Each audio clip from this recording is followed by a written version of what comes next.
Estão me ouvindo, terceiro ano?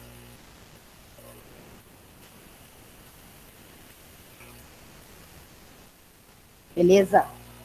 Então vamos. Compartilhando uma tela. Ali. Estão vendo aí? Já desejei aqui um feliz Dia das Mulheres a todos, a todas as meninas, a todas nós.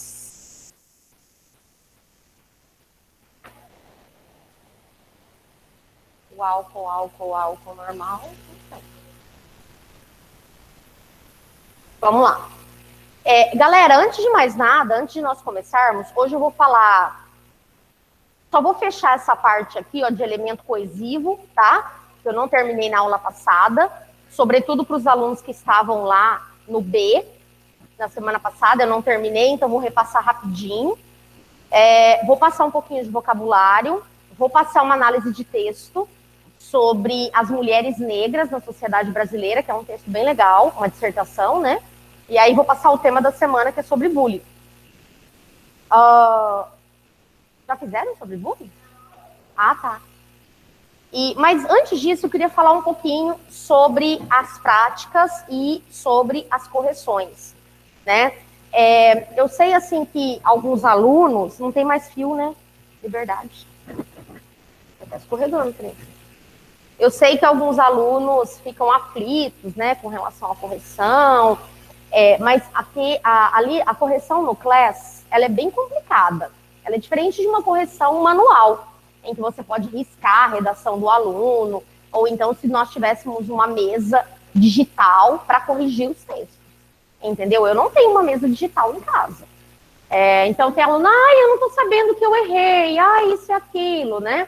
Inclusive, assim, vou ser bem sincera com vocês, tem aluno que manda mensagem várias vezes na semana, sabe? Na segunda, na terça, na quarta, na quinta, às vezes no final de semana, para eu olhar o rascunho, sendo que nem plantão de redação tem. E eu atendo, eu respondo, né? Eu acho que dos que já mandaram mensagem para mim, ninguém pode dizer, pô, a Lohane olha a mensagem, vê que a gente manda mensagem e não responde. Às vezes eu estou em outra escola, às vezes eu estou, sabe, dando aula em outro lugar e paro o que eu estou fazendo, respondo o aluno por respeito a vocês. Aí o aluno diz, a correção não está sendo bem feita, né? Não está sendo bem feita em que sentido? O que você não está entendendo? Né? Vem falar comigo, vamos bater papo, né? Vamos ver o que você está precisando. Demonstre as suas necessidades. Né? Durante a aula, as perguntas são escassas, né? Independente se você está no online ou se você está no presencial. Tudo bem, gente? Alguma dúvida? Tudo certo? Tudo tranquilo. Tudo certo, tudo tranquilo. Mas o povo tá arrasando, né? Aí, quando vem a nota, eu tô inseguro com a minha nota. Se tá saindo muito bem, é porque tá muito bem. Se tá saindo muito mal, é porque tá muito mal. Eu não sei. Então, você precisa, né, averiguar isso aí. O seu momento de tirar as dúvidas comigo é durante a aula. Se vocês quiserem, a gente avalia nesses 2 tempos, vamos deixar 10 minutos só para as dúvidas. Né? Você não precisa ter vergonha de tirar suas dúvidas, né? De apontar os problemas que você tem apresentado no texto dissertativo. Outra coisa, para vocês terem uma ideia de como tem aluno flutuando nas aulas, aquela primeira prática teve aluno que escreveu sobre violência obstétrica. Violência obstétrica, que foi o tema teórico que eu trabalhei em sala. Em que planeta você está? O tema era supervalorização da beleza. Tinha abordagem, tinha citações lá, dados, coletânea. Eu não vou mudar a projeção. Por exemplo, hoje, o tema é bullying, mas a redação modelo de análise de sala de aula é sobre as mulheres negras na sociedade. Já fazendo essa associação com o Dia Internacional da Mulher e tudo mais, resolvi trazer essa redação que, por sinal, é bem legal. Não é para você escrever sobre as mulheres negras, é para você escrever sobre o bullying, tá? Então, tomar um pouco de cuidado com isso, prestar realmente atenção no que está sendo solicitado, né? E bater um papo bastante franco. Eu não tenho nenhum interesse nem em te dar nota baixa, nem em tirar nota de você, muito pelo contrário, tá? eu estou aqui para te ajudar. Para vocês terem uma ideia de como eu sempre me preocupei com a dissertação argumentativa. Dissertação argumentativa não é conteúdo de segunda série. E eu sou professora de vocês desde a primeira. Desde a segunda eu já falo da dissertação. Ano passado nós fizemos parágrafos só de tese, só de argumentos, só de intervenção, para dizer assim, eu fui para o passe, sei lá onde, e não sabia nada de dissertação, porque lá onde eu estudo isso nunca foi trabalhado. Eu poderia nunca ter trabalhado, porque na apostila não consta, não está dentro do componente curricular da primeira e segunda série, só na terceira série. Mas eu acho um absurdo o aluno não ter contato com o gênero que é cobrado nos vestibulares, prematuramente, né? Esses modelos de redações que eu mostro em sala e os comentários que eu faço são justamente para você perceber e comparar com a sua, o que está dando certo e o que está dando errado. Na semana passada eu fiz muitos comentários do tipo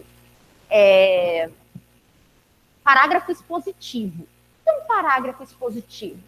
É quando você só põe a ideia do Locke, do Rousseau, da série X que você está assistindo, mas você não tem ponto de vista, não tem argumentação, não tem autoria. O que é autoria? Relação de causa e consequência. Ou então, o seu texto não apresenta 4 ou 5 parágrafos. Seu texto tem 7. Ou seu texto tem 3. A proposta de intervenção está incompleta. Lembrem-se que eu tenho que responder um determinado agente, qual a ação desse agente, qual o meio, qual a finalidade e detalhar um dos itens anteriores. Eu posso detalhar o agente, eu posso detalhar a ação, ou o meio, ou o instrumento, ou eu posso detalhar a finalidade, certo? Então eu tenho toda uma estrutura, às vezes é problema de elemento coesivo. Numa correção online, em muitas redações, eu coloquei a palavra ortograficamente que estava escrita errada. A partir junto. Eu coloquei lá na observação, verifique a ortografia. Aí coloquei a palavra correta. Mas não tem como eu fazer para mais de 80 alunos, vocês são muitos. Linha 14. Verificar período composto com conector equivocado. Oração correta. Eu vou ficar 1000 anos. Se fosse manualmente, seria diferente. Mas com essa pandemia, o buraco ficou mais embaixo, as coisas ficaram mais difíceis. Porque manualmente você rabisca a redação do aluno, que circula. Verificar tal período, pá! Eu ponho um marcador de texto, eu consigo fazer isso no online, não. Outra coisa, redações a lápis. Redação com uma foto. Olha, vou te contar, vocês são a geração da tecnologia. Como você manda uma foto, parece que você está na lua, você está bem aqui, ó, e o caderno está aqui. Aí você bate lá, meia-noite no seu quarto, escuro, pá! Aparece sua mão, aparece o copo de café que você tá na mão, tudo lá na foto, aí você posta aquilo. Cara, por favor, né? Eu vou começar a dar 0. Eu não consigo enxergar aquele negócio. Entendeu? A lápis é um absurdo. Mínimo a caneta, tá? Bonitinho, tem aluno que manda bonitinho com a formatação correta, não custa tão rápido. Quem digita, seleciona, coloca lá Arial 12, 14, né? Facilita aí para a professora. Senão não consigo ler o seu texto. Eu coloquei lá, ilegível. Verificar imagem, grandão assim, gritando. Né? Quem tá com o texto assim sabe. Então, esse ano eu vou exigir um pouco mais. Por quê? Porque vocês já estão na terceira série. Ano passado teve toda aquela situação de início da pandemia. A gente ficava com muita dó de vocês, né? Mas agora já está todo mundo meio calejado na pandemia. Então, vamos começar a caprichar um pouquinho mais nesse sentido. E qualquer dúvida, quer bater um papo sobre o seu texto, manda uma mensagem. Manda, eu vou responder você. Às vezes eu demoro, como eu disse, eu estou em sala de aula. Mas eu respondo, olha, você errou aqui assim, o seu texto está mediano em tal aspecto, vamos tentar ler mais, vamos melhorar elementos coesivos, vamos melhorar a sua intervenção, o texto está bacana, continue assim, a estrutura está ok, o argumento está legal. Manda uma mensagem, não tem problema. Como eu disse, não tem plantão, mas eu nunca me neguei a atendê-lo, de forma alguma. Vocês sabem que nesse sentido são muito de boas. Ano passado tinha um horário de plantão e às vezes o povo mandava depois do horário e eu sempre respondi. Então não se acanhem com relação a isso, mas também não fiquem com a dúvida, né? Eu estou disposta a ajudá-los. E alguma coisa de norma culta, alguma coisa também de ortografia, vocês podem trocar uma ideia com a Andréia no plantão, porque de língua portuguesa tem plantão. Professor, eu coloquei tal período na minha redação, tá correto? Então mandar a redação para ela. Pergunta sobre o período. Aí ela vai dizer, tá legal, tá invertido, tá confuso. Enfim, ela pode te ajudar nesse aspecto, tá bom? Era só isso que eu queria dizer, para a gente ter uma pegada bastante franca com relação a isso. Podermos ter um ano leve. Na semana passada, eu já tinha passado essa parte aqui. Vocês viram que eu estava fazendo até frasezinha, eu não vou fazer de novo. Aí eu, muito esperta, né, comi a parte da conclusão, lembra? Oi?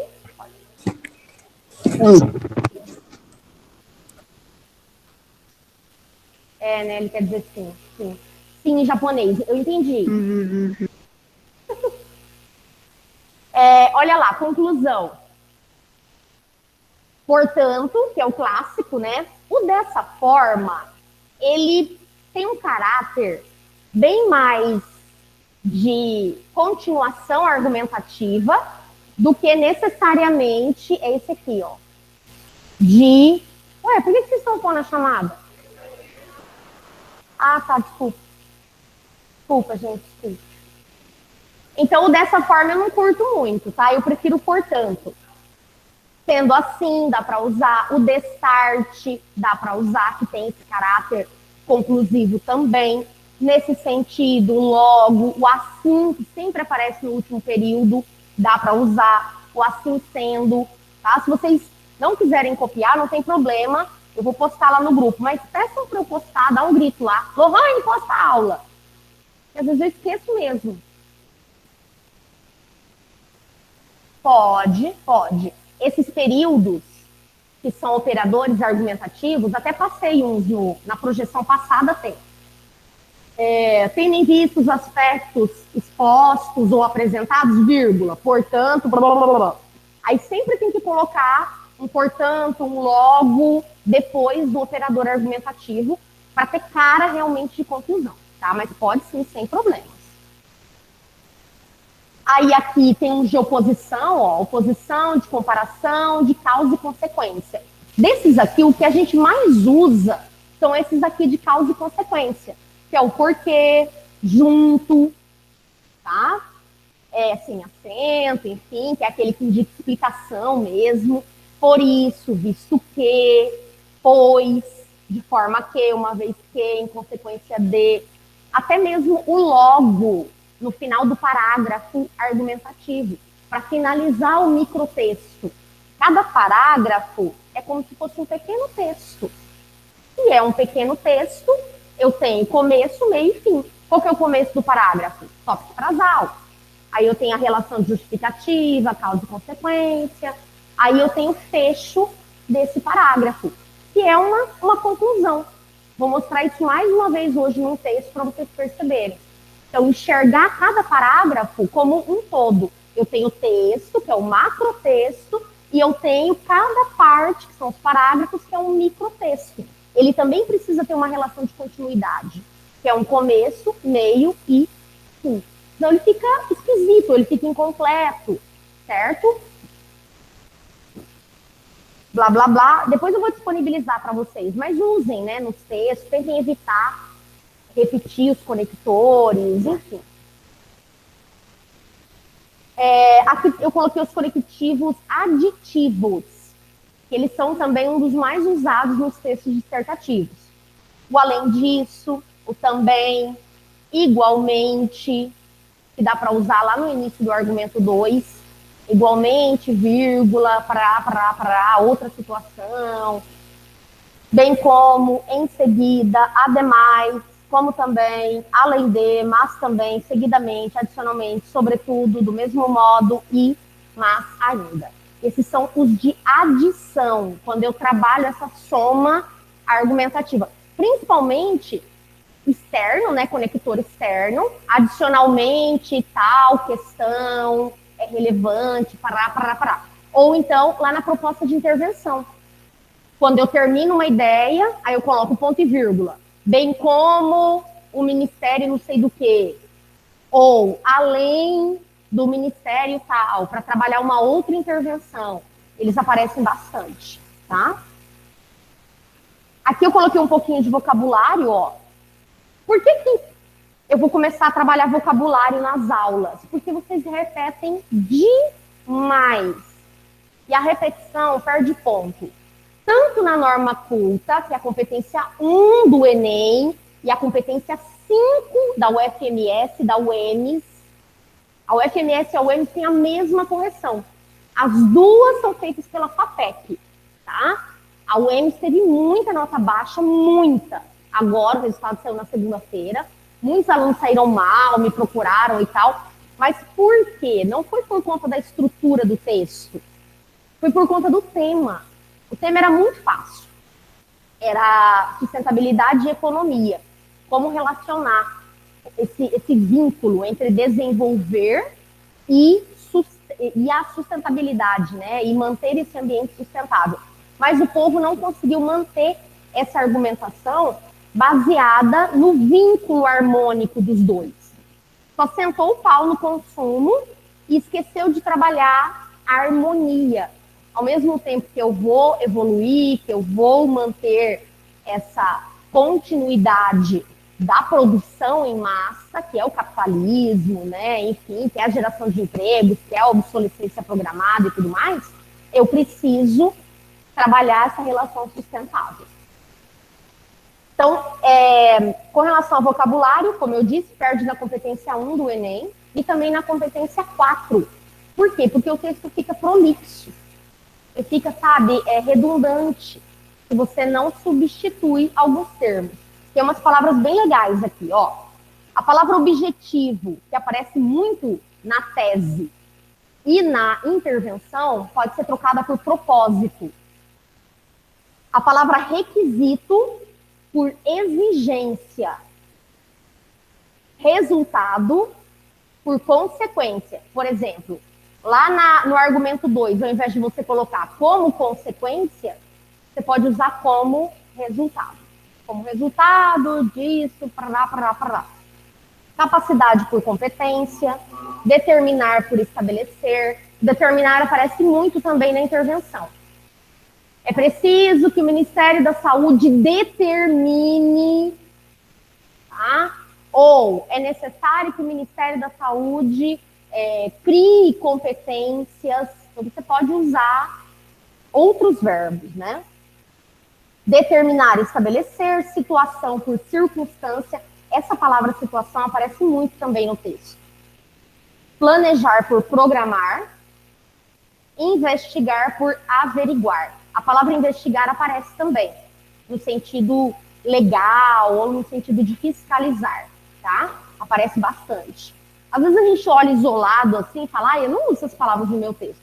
Mas usa, sem perceber, vocês colocam e aí elas se repetem. É claro que existem palavras que se repetem muito mais. Eu vou trazer também, que são clássicas, tipo cidadão, problema, o que mais? Cidadão e problema, sociedade, né? Cidadão, indivíduo, que pode ser trocado por sujeito, problema, impasse, óbice, imbróglio, questão, enfim, também são palavras que aparecem muito no texto. Então, o queísmo, ele é um vício de linguagem, mas depende da quantidade de ques que você coloca por parágrafo.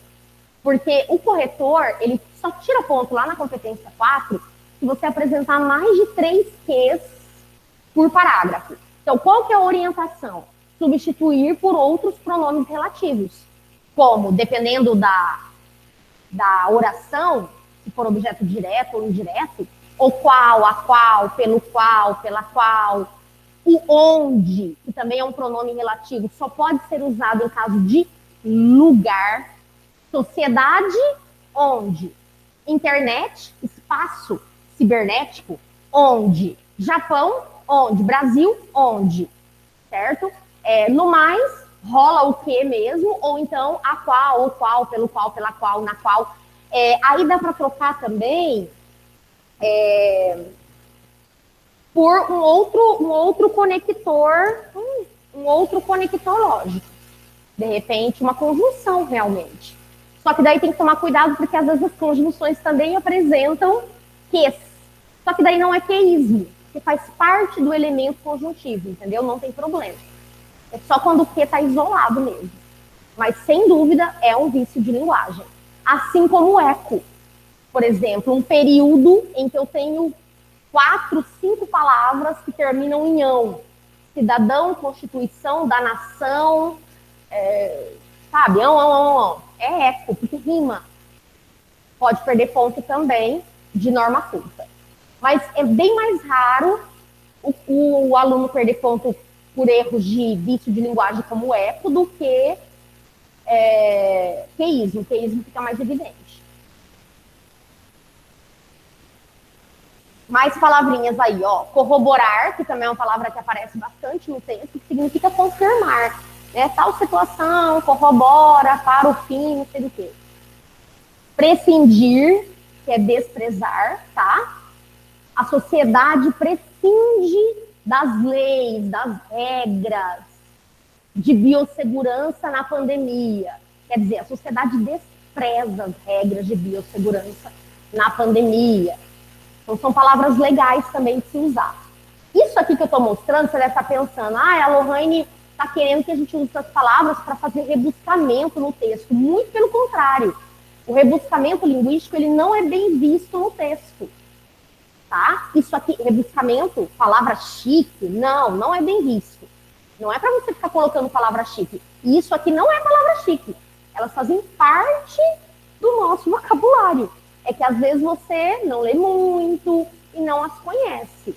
Mas elas não são rebuscamento linguístico, tá? Por isso que às vezes você olha os textos e fala, nossa, que chique, né? E não é chique. Às vezes é uma palavra normal, mas você não está muito habituado a usá-la ou não a conhece, sei lá. Prescindir é desprezar, precípua é principal. Vocês já devem ter visto, eu já trouxe texto para vocês, acho que ano passado, que ele começava assim, o argumento 1, precipuamente, vírgula, pode ser usado no lugar de, em primeiro lugar, nesse contexto, lá no início do argumento 1, como operador externo, tá? Atenuar, que é um verbo que eu uso muito lá no fecho de intervenção, que eu acho que ele é um verbo bem legal para determinar para o corretor que você não vai solucionar o problema. Você vai tentar minimizá-lo, abrandá-lo. Mas aquilo não vai deixar de existir só porque você fez uma intervenção no vestibular. Depreender, que significa concluir. Você pode usar o verbo lá na conclusão também. Depreende-se, vírgula. Portanto, nananana. Sempre usando a terceira pessoa, né? Infligir, que é punir, e infringir, que é desrespeitar. Beleza? Aí semana que vem, mais vocabulário. Vamos lá, agora vem a redação, eu acho. A mulher negra na sociedade brasileira. Esse print, ele já vem com as determinações ali, ó, do que é contextualização, do que é tema, do que é tese. Talvez fique até mais fácil de você visualizar. E o que eu achar necessário, eu acrescento de informação. Esse tema é bem um recorte bastante específico. A gente tem que começar a brincar com essa ideia dos recortes, porque provavelmente nos vestibulares eles trarão esses recortes, como a federal fez, razões da intolerância, consequências da intolerância, características da intolerância, certo? Pode ser que isso apareça, tá? No próprio Enem, o tema foi doenças mentais, ok. Mas era o estigma. Vocês vão ver como vai ter nota baixa no Enem. Muito. Não foi pouco, gente. Foi muito tangenciamento. Muito. Teve semana, assim, de você ter mais de 50 alunos que tiraram abaixo de 500. Por quê? Porque não falaram dos rótulos, não falaram do estigma, do preconceito, do tabu, do mimimi que boa parte da sociedade acha que são as doenças mentais. Sobretudo a mais conhecida, né, que é a depressão. Mas as crises de pânico, as crises de ansiedade, né, enfim, tantas outras aí.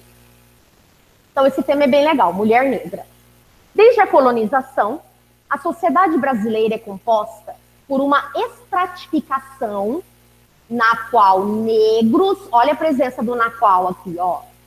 A estratificação na qual poderia ter um que aqui, em que negros. Mas essa substituição, ela foi proposital para evitar o queísmo. E mulheres enfrentam desafios legítimos para garantir sua inclusão. Então, esse pedacinho, ali está escrito contextualização, é o que eu chamo de repertório. Então, ele usou um repertório histórico. Ele falou lá da colonização. Uma coisa super fácil, vocês aprendem história desde as séries iniciais. Então, esses temas, eles, na sua cabeça, eu acredito, né? É bem fácil você fazer essa analogia entre passado e presente. Situações temporais, que é o que acontece agora, e atemporais, que são aquelas que já aconteceram e refletem até hoje, tá?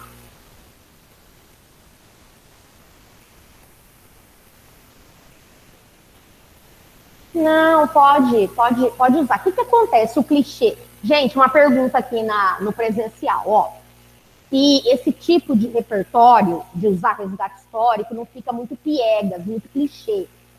Depende. Tem aluno que usa e não consegue relacionar com a ideia em questão, com aquilo que ele vai discutir. Então não serviu para nada. E tem aluno que usa muito bem, articula muito bem isso.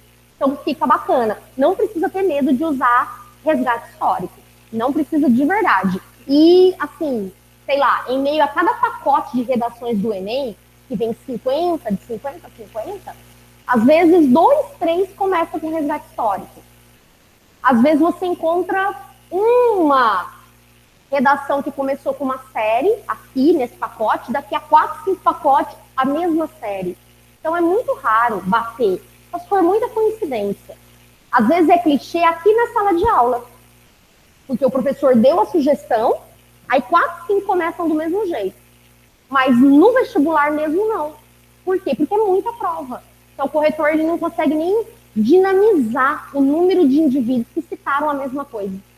Nesse sentido, pode ficar tranquilo. Eu tive uma aluna que ano retrasado, 2019, ela não conseguia começar a redação de jeito nenhum. Ela não demorava demais, eu ficava 20 minutos assim, olhando para o papel, super nervosa para medicina, hein? E aí ela falou, Vânia, eu não consigo. Aí eu falei, olha, vamos fazer assim. Todo tema, você vai começar com a frasezinha do Drummond. No meio do caminho tem uma pedra. Tem uma pedra no meio do caminho. E é super, super piegas. Você pegar essas páginas da web que mostra como começar a redação, sempre tem essa estratégia. Na federal, ela tirou 950. Entendeu? Não saiu o resultado do Enem ainda. Mas ela não passou para medicina por conta das notas de outras matérias. Mas na redação mesmo ela foi super bem e começou desse jeito. E na UEMS também. Tirou 900. E começou com a pedra no meio do caminho. Para dizer assim que os corretores, uma banca bem exigente, já ia dizer, ih, super piegas, vamos tirar pelo menos meio ponto. Não foi disso que ela perdeu. Então, pode ficar tranquilo nesse sentido. É igual o Bauman. O Bauman é outro cara que os alunos tentam evitar usar. Porque que todo mundo usa o Bauman, todo mundo sabe desse tal desse Bauman. Bobeira. Pode usar também, que não é clichê.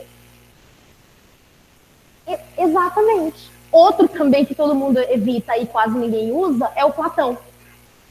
Importante não é viver, mas viver bem. Que é uma citação bombril também, super se encaixa. E o povo fica com medo e acaba que ninguém usa.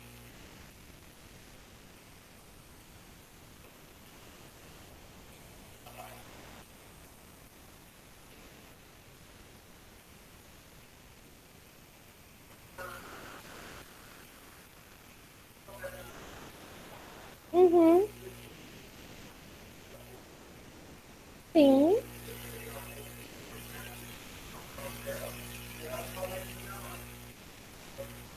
Ai, que bom, que bom. Não, imagina, talvez ela tenha pensado assim, por ser uma literatura inglesa e tudo nesse sentido, né? Mas muito pelo contrário, hoje os corretores estão bem abertos para isso. O que eles implicam mais é com músicas em inglês. Porque não dá para colocar música em inglês, literalmente em inglês, em língua inglesa, porque a prova exige a língua materna, a língua portuguesa. Se você traduz, às vezes a tradução não fica legal, não fica integral, né? E aí tem toda uma situação que pode complicar. Isso não quer dizer que você não vai usar termos ingleses que às vezes são necessários dentro do texto.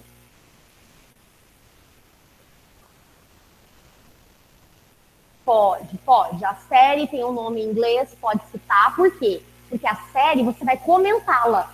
Você vai dizer na série X, lá com o nome em inglês. Aí acontece sei lá o que, a narrativa envolve sei lá o que, fora dessa ficção, na realidade brasileira, a temática. Tá. Então, tranquilo, pode usar.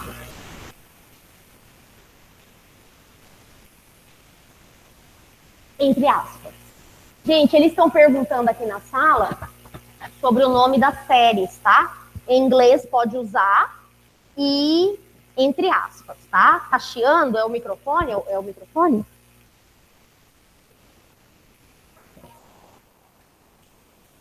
Não. Quantas vezes for necessário. Quantas vezes for necessário, assim. Palavras em língua estrangeira, às vezes.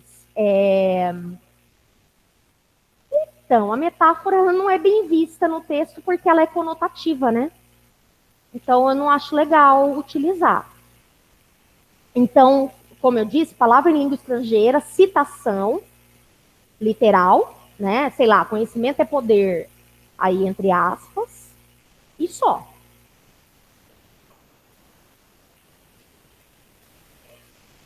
Não, porque daí a estatística que vem entre aspas.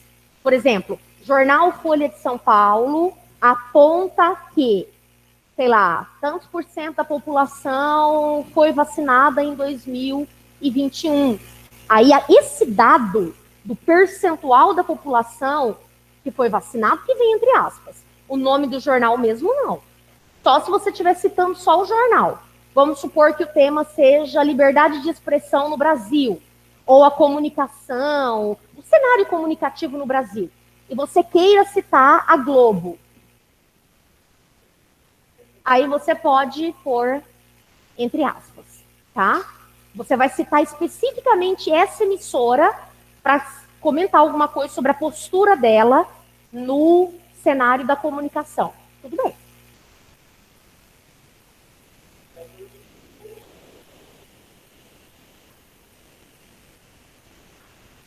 Aham.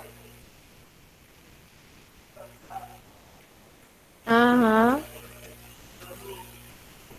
Uhum. Isso, coloca. Uhum, isso mesmo. Melhorou o chiado? Lívia? Lima? Portela?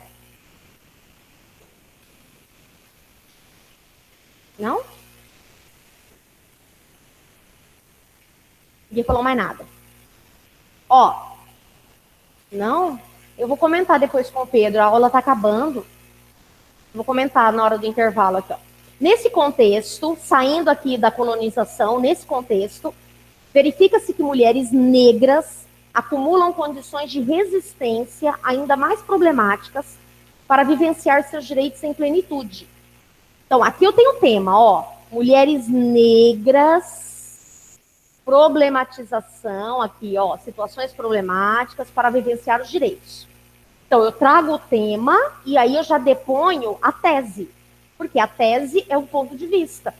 As mulheres negras sofrem mais para garantir os seus direitos. Primeiro, por serem mulheres, segundo, por serem negras. E é isso que o projeto de texto vai trabalhar.